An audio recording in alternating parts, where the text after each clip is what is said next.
waxaan raaligelinayaa xaaskayga marna ilmahayga hooyadooda. dhab ahaantii waxaan aad uga xumahay dhexdeenna khilaafkii imaaday iyo problemkii jiray.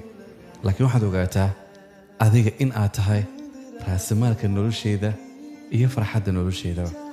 waxaad tahay gabadha ugu horreysay ee sabab u noqotay in aan aabbo noqdo. waad ku mahadsan tahay daryeelkaaga, dulqaadkaaga iyo dareenta aad ii muujinaysay.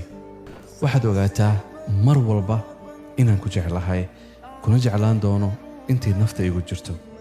xaaskaygii aan jeclahay waxaan ku leeyahay macaanto iga raalli noqo, waan ka xumahay waxyaabihii dhacay, laakiinse ma dhici doonto mar kale waxyaabihii dhacay, mana soo laaban doonaan.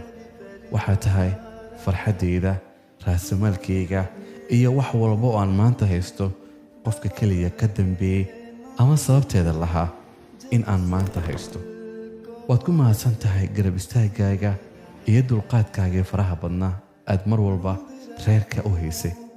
runtii aniga waxaa tahay gabar aan aad u jeclahay, misna noloshayda qiimo aad u weyn ku leh. aysan jirin qof u dhigma, gaari kara xitaa amaba kula mataali kara maba jirto. adiga ayaa ah farxaddayda, adiga ayaa ah jacaylkayga. wax walbo adiga ayay kugu kooban yihiin. waxaadna ogaataa intaan noolahay in aan nolosheeda ku qaadan doono agtaada, waayo meel aan agtaada ahayn wax macaana ma lahan. macaanka dunida iyo farxadda dunidaba waxaa tahay qofka keliya agteeda aan ka heli karo. waan ku jeclahay, xaaskayga aan jeclahay, mataantii noloshayda, farxaddeedii ayaa tahay. raxmo aad ayaan kuu jeclahay, waan ku jeclaan doonaa inta ka dhiman cimrigayga.